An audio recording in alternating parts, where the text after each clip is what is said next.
It rained today in the Holy Land, and somehow it couldn't have been more appropriate. The rain, Israeli soldiers out in force, and only a handful of foreign visitors made for a sharp contrast with years gone by. Bob Simon reports. Christmas in Bethlehem, parades and pilgrims, parties, processions, and joy. This was Christmas past. This was Bethlehem today. It was Christmas in Bethlehem, and nobody came. The underground leadership of the uprising called for a self-imposed curfew in the town where Christ was born, a protest against the Israeli occupation. It was not difficult to enforce. The people are not in a mood to celebrate. Even the kids are not in a mood to celebrate. Nobody is in a mood.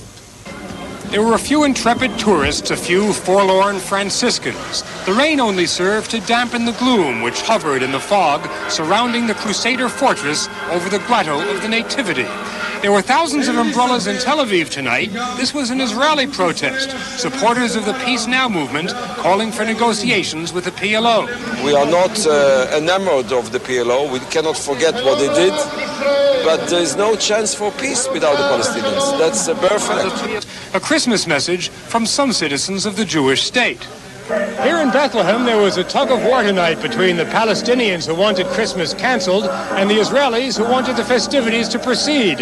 In the end, Christmas spirit was provided in this damp and desolate square by the Shiloh Baptist Church Choir from Washington, D.C.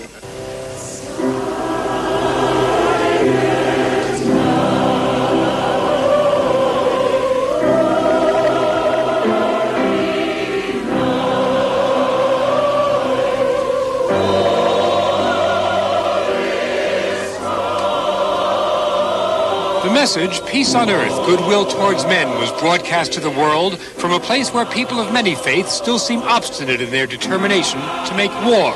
At midnight, Mass was celebrated by a man from Nazareth, Archbishop Michel Saba, the Latin Patriarch of Jerusalem, here in St. Catherine's, the Roman Catholic Church adjoining the Grotto of the Nativity, where, according to tradition, the Prince of Peace was born. Bob Simon, CBS News, Bethlehem. PLO Chairman Yasser Arafat met today in Baghdad with the PLO's governing executive committee. Some hardline members oppose Arafat's renunciation of terrorism and the stated recognition of Israel. Arafat's statements 10 days ago and the subsequent U.S. decision to open talks with the PLO stirred outrage with Israeli hardliners too. But the reaction from some American Jewish leaders wasn't as harsh, and Wyatt Andrews has that story. The United States is prepared for a substantive dialogue with PLO representatives. George Shultz's opening to the PLO did more than send shockwaves into Israel. It sent a temporary wave of paralysis into America's Jewish community. The silence was especially unnerving to the Israelis, who wanted to hear outrage from American Jews but didn't get it. It's a matter of accepting the reality. We do not want to sit here and fume and stew about that decision. In a dramatic way, and on the critical issue of how to deal with Yasser Arafat, American Jews still find themselves torn between their loyalty to Israel and their trust in George Shultz. Had this been made by somebody else who had less trust and confidence of American Jews, there would have been a much more powerful public reaction in the Jewish community. But loyalty to George Shultz is not the only reason that many American Jews find themselves confused.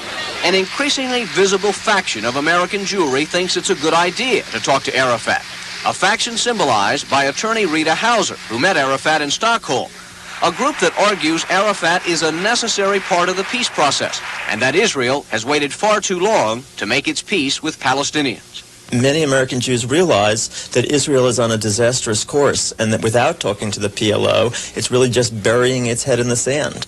That kind of talk, which used to be dismissed as the ravings of the radical left, is getting more of a hearing as American Jews grow impatient with the continuing violence on the West Bank and Gaza. Yasser Arafat seems to revel in causing those kinds of divisions. His whirlwind tour of Europe this week, including a controversial meeting with the Pope, has only intensified the question, should he be trusted? To the degree that many of us feel that Arafat is engaging in a massive deception and public relations campaign, to that degree do we feel that the Schultz initiative may well become a disservice. All of the differing voices within the American Jewish community agree on what the future of Arafat could be. That is, if he means what he says, no more terrorism.